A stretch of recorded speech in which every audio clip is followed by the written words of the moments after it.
quiero compartir con ustedes lo que estoy haciendo a nivel personal. Estoy tratando de instruirme más en la oración. Estoy leyendo más la Biblia, estoy tratando de orar más y de ver algunos escritos, testimonios escritos de algunas personas de mucha oración.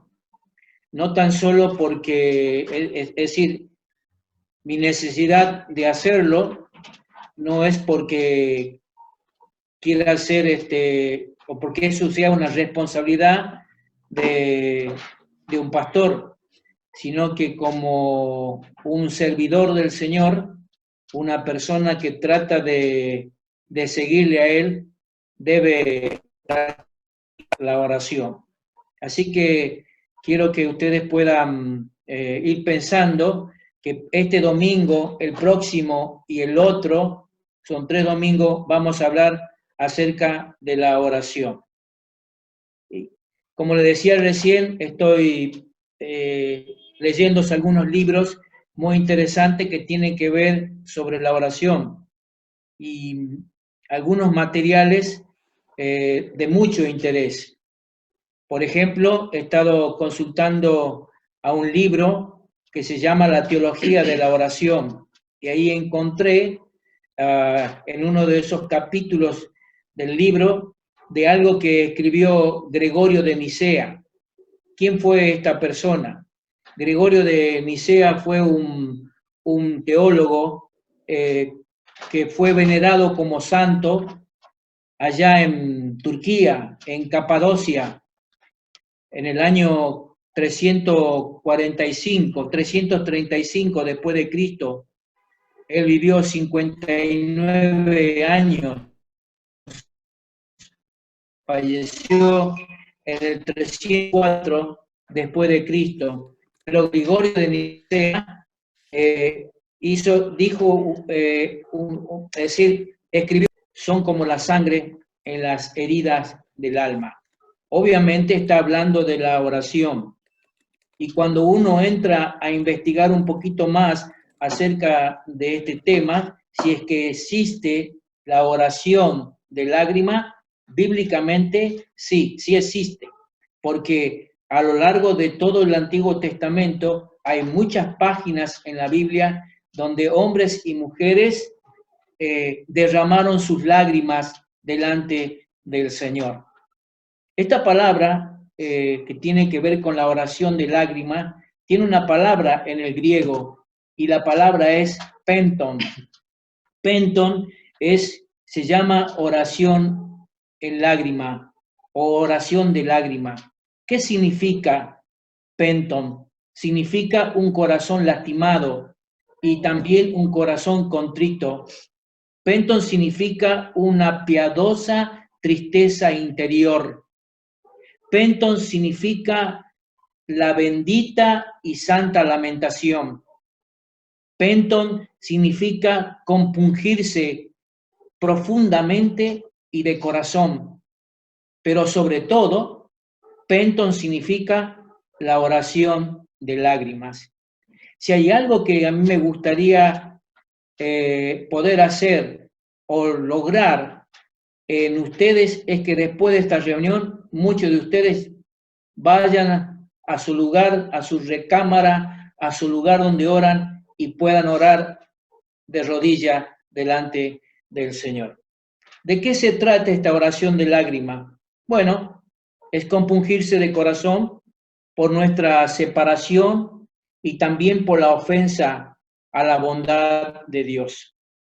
Como le decía recién, muchos hombres y mujeres aparecen a lo largo de la Biblia y ellos estaban muy familiarizados con la oración de lágrimas.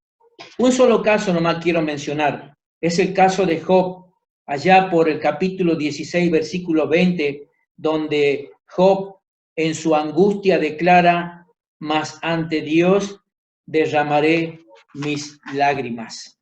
Bueno, es muy interesante cuando uno comienza a estudiar a lo largo de la Biblia y también si tiene otros materiales para seguir creciendo en cuanto a la vida de oración.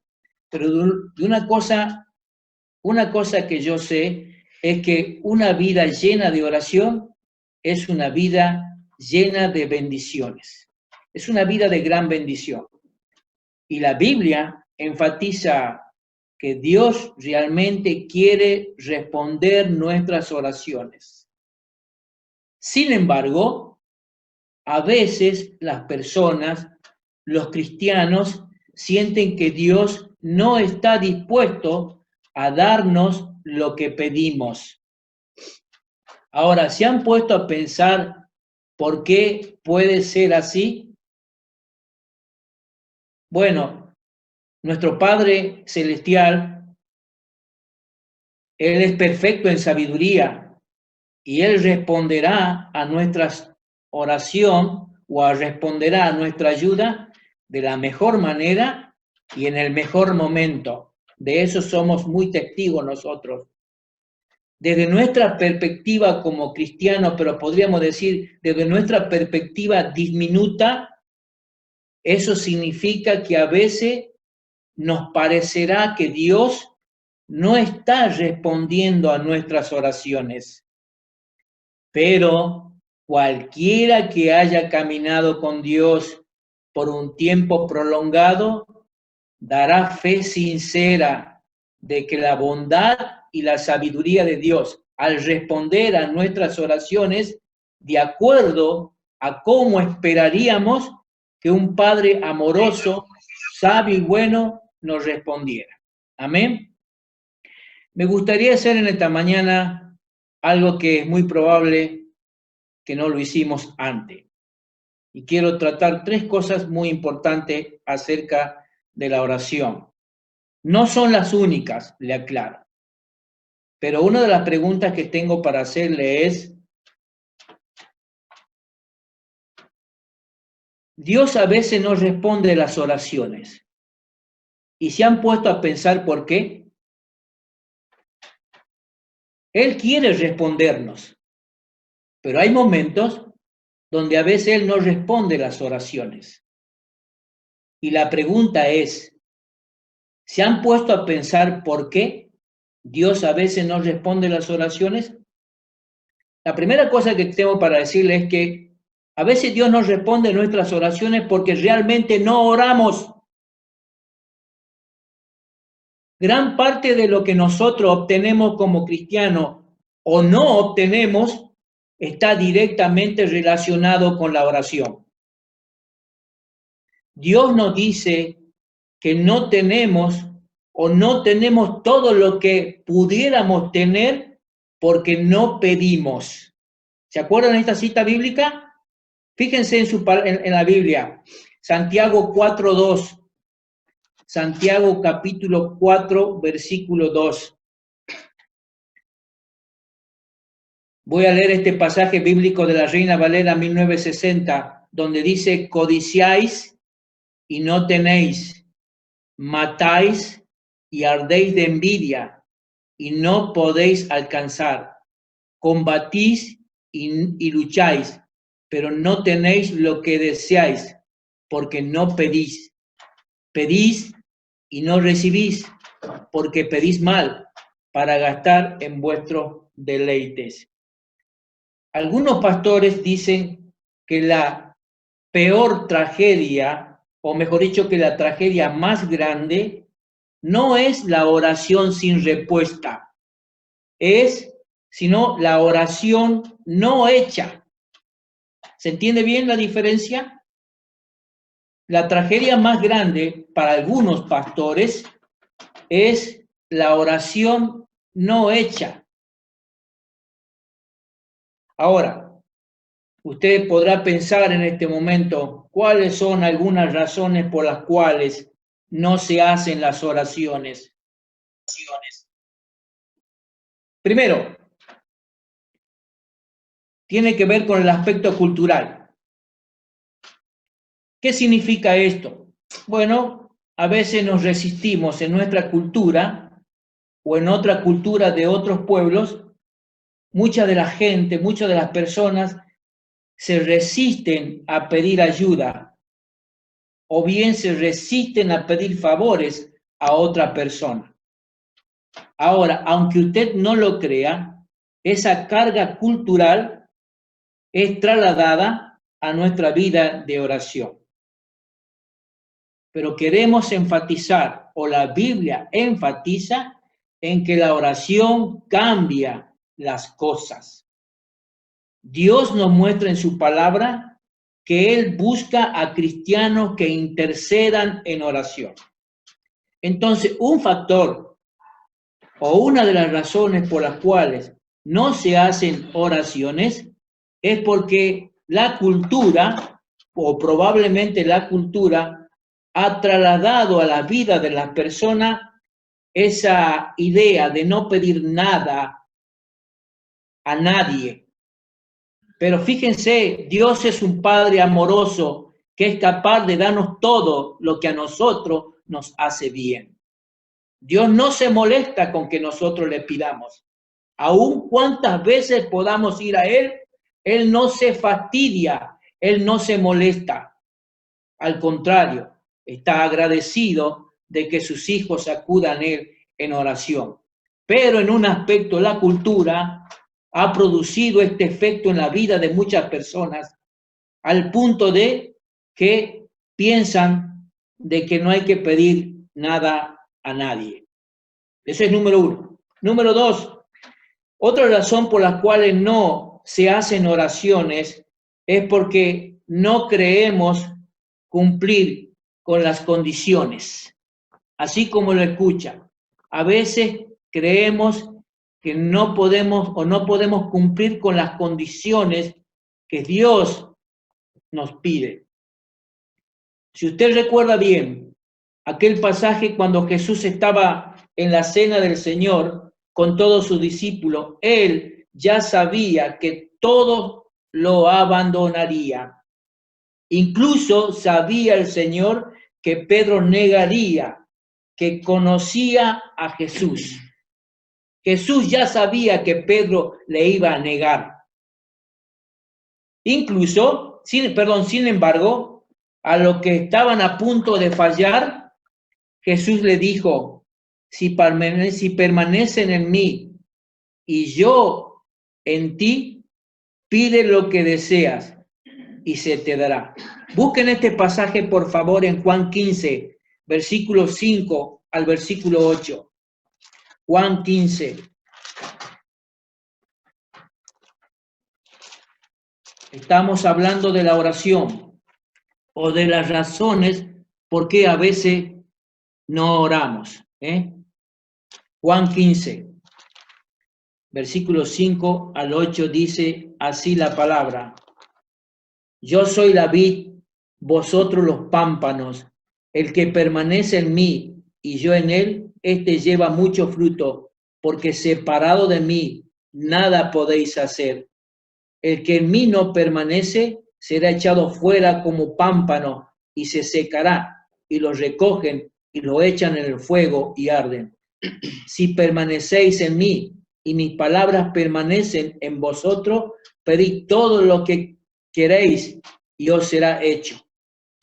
Pedid todo lo que queréis y os será hecho.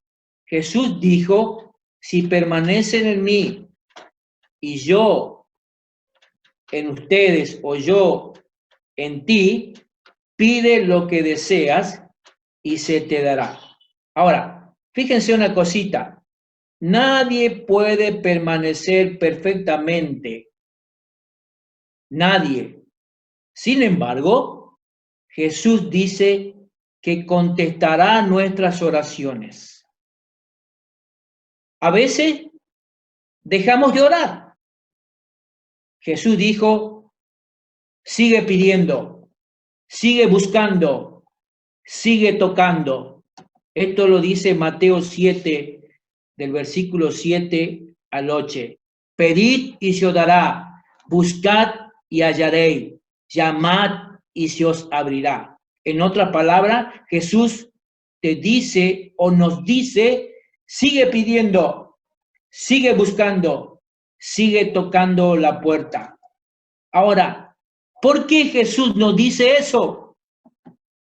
Porque Él probablemente tenga muchas respuestas guardadas para nosotros si solo le pedimos. Así que debemos orar a través y hasta que la situación cambie. No deberíamos parar de orar, al menos que Él diga lo contrario. Nosotros debemos ser persistentes. Si ustedes recuerdan, aquellos que han estudiado el libro de Génesis en las clases bíblicas, recordemos la historia de Josué luchando contra los amalecitas allá por Éxodo capítulo 17. Mientras Moisés estaba orando, Josué estaba ganando. Pero cuando Moisés languidecía en su intersección, Josué sentía que el ejército comenzaba a ceder y ganaba terreno el enemigo. Por eso debemos seguir orando. Nuestra oración eventualmente supera la situación. Hermanos, la oración lo cambia todo. La oración lo cambia todo. Estos son algunos de los motivos por los cuales no oramos. Pero la pregunta de inicio fue otra. Dios a veces no responde las oraciones. ¿Se han puesto a pensar por qué? Bueno, porque realmente no oramos. Otra razón que podríamos compartir esta mañana es que a veces tenemos motivos equivocados, nosotros los cristianos, pero Dios no responde las oraciones porque hay motivos equivocados y esos motivos equivocados bloquean la respuesta a la oración. Fíjense lo que dice Santiago capítulo 4 del versículo 1 al versículo 3. ¿De dónde vienen las guerras y los pleitos entre vosotros? ¿No es de vuestras pasiones las cuales combaten en vuestros miembros? Codiciáis y no tenéis, matáis y ardéis de envidia y no podéis alcanzar, combatís y lucháis. Ya hemos leído este pasaje al principio, pero uno de los motivos para tener en cuenta nosotros por qué Dios a veces no escucha o no responde nuestras oraciones, porque tenemos motivos equivocados. Y esos motivos equivocados que tenemos bloquean la respuesta a la oración. En otra palabra, yo puedo pensar en este momento que si el Señor detecta un motivo codicioso en mí, por el cual solo queremos cosas para nuestro propio placer, Él puede retener la respuesta. Esto significa que no podemos pedir nada que sea algo personalmente que una vez tenga apetencia. Ahora, quiero que me entienda bien. Esto no tiene nada que ver con pedirle al Señor algunas cosas que nosotros necesitamos. Debemos centrarnos en el contexto bíblico. Porque si nosotros nos sentamos en el contexto bíblico, dice que hay motivos equivocados y a veces es la lucha entre cristianos, que es un mal a veces denigrante dentro de la iglesia. Santiago dice que tales guerras están motivadas por deseo egoísta y eso es codicia. Ahora, fíjense, la codicia no es la raíz de la lucha entre las personas, no es la raíz de la lucha entre los reyes, entre las naciones.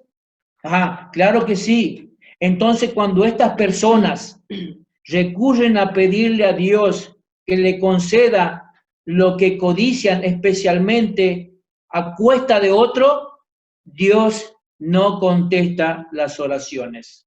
O Dios no contesta oraciones así. Entonces, Cada vez que oremos al Señor, deberíamos analizar nuestros motivos, si son motivos equivocados. Finalmente, Dios a veces no contesta las oraciones porque somos de doble ánimo. Y cuando somos de doble ánimo, las oraciones no son respondidas hacia nosotros. Ahora, quiero explicar un poquito este tema que acabo de decir.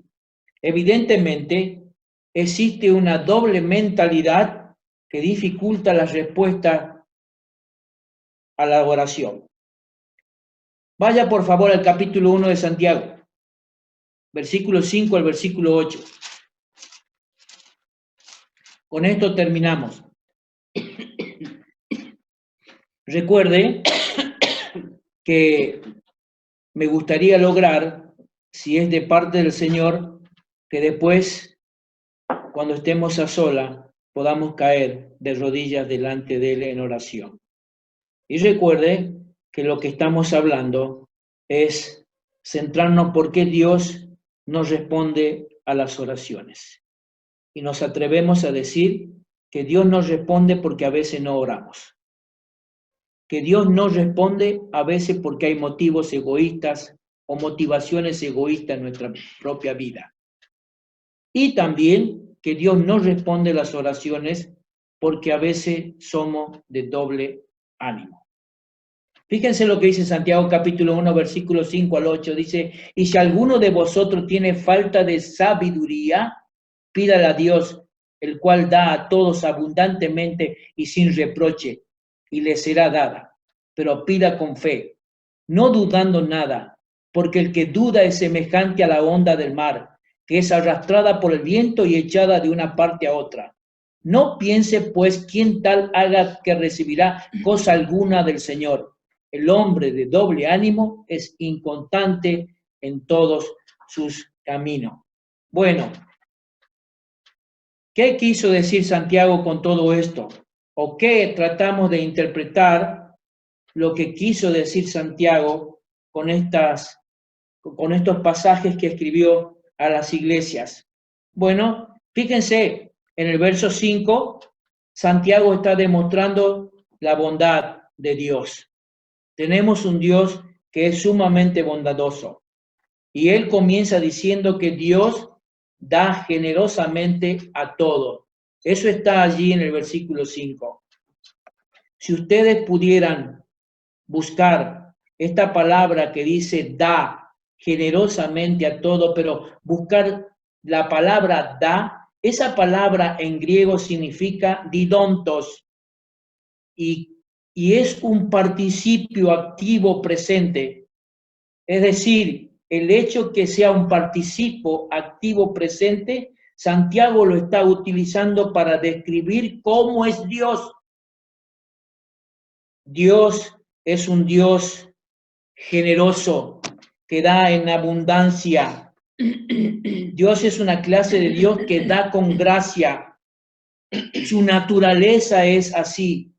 Él no puede ser menos de eso, porque Dios da abundantemente. Y es muy interesante que lo que dice después Santiago, ahora a continuación, Santiago señala que Dios da generosamente a todos.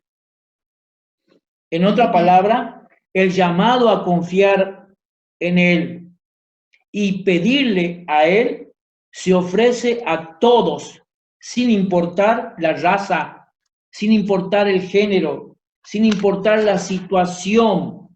Él da generosamente a todos. Quizás la mejor palabra que podríamos utilizar aquí es la palabra libertad. Él da generosamente a todo. En otra palabra, Él da mucho más de lo que merecemos y a menudo más allá de lo que nosotros pedimos. Él es un Dios generoso, es un Dios exorbitante. Y cuando uno entiende estas cosas, tiene que adorarlo, tiene que alabarlo al Señor, porque Él da mucho más de lo que nosotros nos merecemos. En el verso 6, Santiago aborda la respuesta humana. ¿Y saben cuál es la respuesta humana adecuada? La respuesta es creer. Es decir, tal benevolencia de Dios requiere una respuesta humana. Esa respuesta humana de fe. Y eso es creer en Él. Ahora, nosotros deberíamos tener cuidado, porque la fe de la que se habla aquí no es la fe de la que uno reclama y recibe, por lo que el creyente simplemente a veces nombra lo que necesita con fe y luego lo reclama como lo da por hecho. No, no es el tipo de fe, porque si ustedes miran el contexto bíblico, hay 3 razones fundamentales aquí. En primer lugar, el contexto de esta petición es que Santiago pide que los creyentes se regocijen en sus pruebas, debido a los beneficios acumulados por el sufrimiento. En segundo lugar, Santiago les recomienda orar, no para que las pruebas se vayan. Esto debemos entenderlo bien. Cuando Santiago escribía a los cristianos, le estaba escribiendo que oren no para que las pruebas se vayan, sino para que Dios conceda sabiduría para navegar en todas esas pruebas. Nosotros también deberíamos tener la misma actitud de orar, no para que las pruebas se vayan, sino para que Dios nos dé sabiduría para enfrentar las pruebas. Y en tercer lugar, tal fe realmente equivaldría a la fe en la fuerza de su propia creencia. Es decir, sin embargo, Santiago ciertamente está hablando acerca de la fe en Dios. Ahora, ¿dónde quiere llegar él? Cuando dice que el hombre de doble ánimo es inconstante su camino. Bueno, si usted recuerda, allá por Segunda de Reyes hay un pasaje en el capítulo 17, versículo 33. El pasaje bíblico dice así: aunque adoraban al Señor, servían también a sus propios dioses, según las costumbres de las naciones de donde habían sido deportados. Es decir, eso es ser de doble ánimo. Si alguna vez nosotros nos damos cuenta y pensamos qué es ser una persona de doble ánimo, una persona de doble ánimo es una persona que quiere servir a Dios y sirve a otros dioses simultáneamente. Eso es una persona de doble ánimo. No es nuevo en el Antiguo Testamento. Jesús también dijo algo similar en Mateo 6:24. Nadie puede servir a 2 señores. O amará a uno o aborrecerá al otro. Pablo también abordó este tema ya en 1 Corintios capítulo 10, versículo 21, donde dice: no pueden beber de la copa del Señor y también beber de la copa de los demonios. Juan, el discípulo amado, allí en su primera carta, capítulo 2, versículo 15, dice: no amen al mundo ni las cosas que están en el mundo. Todos estos autores bíblicos hablaron de lo mismo. Y Santiago menciona también esta situación. Ser de doble ánimo. Ese tipo de persona que tiene 2 almas, podríamos decir. Sin corazón, no está entregado a Dios. O bien no ama a Dios. Este tipo de personas usan a Dios como último recurso para que le dé lo que quiere y los rescate de sus problemas. ¿Cuántas veces hemos visto personas creyentes que se han acercado a la iglesia con esta finalidad? Es decir, personas que querían el regalo, pero no querían al dador. personas que querían los dones de Dios, pero no querían al dador. Y este tipo de persona que quiere los dones de Dios, pero no a Dios, que quiere el regalo, pero no al dador. Bueno, el Espíritu le dice a Santiago, hablando a través, le advierte, un hombre así no debe pensar que recibirá nada del Señor, porque Dios no puede ser engañado ni burlado por la farsa de este tipo de persona.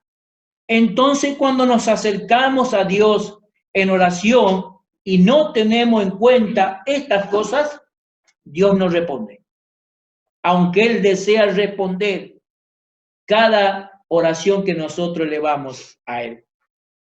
El motivo de querer hablar sobre esto es para que tengamos en cuenta cuando acudamos a Él en oración a pedirle algo.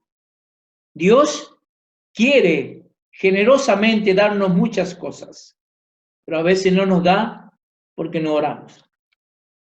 A veces no nos da porque hay motivos equivocados en nuestra propia vida.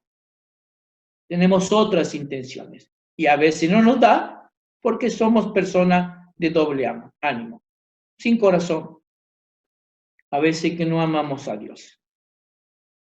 Que Dios nos bendiga en este tiempo de cuarentena y a crecer en oración y también a crecer en el conocimiento de la palabra. Déjeme terminar este tiempo orando. Señor, gracias porque hemos visto en tu palabra que tú eres un Dios que da generosamente. Realmente tú quieres darnos mucho más allá de lo que nosotros nos imaginamos. En este tiempo de prueba económica, de prueba a veces donde no podemos salir y hacer las actividades que antes hacíamos, donde los templos están cerrados, donde muchas cosas están cambiando y van a cambiar. Ayúdenos a nosotros, tus hijos, a buscar sabiduría de tu parte para enfrentar cada una de estas dificultades que nos toca vivir. Sobre todo, úsanos para que nuestro testimonio sea inspirador para otros, Señor, que no te conocen. En el nombre de Jesús. Amén. Amén.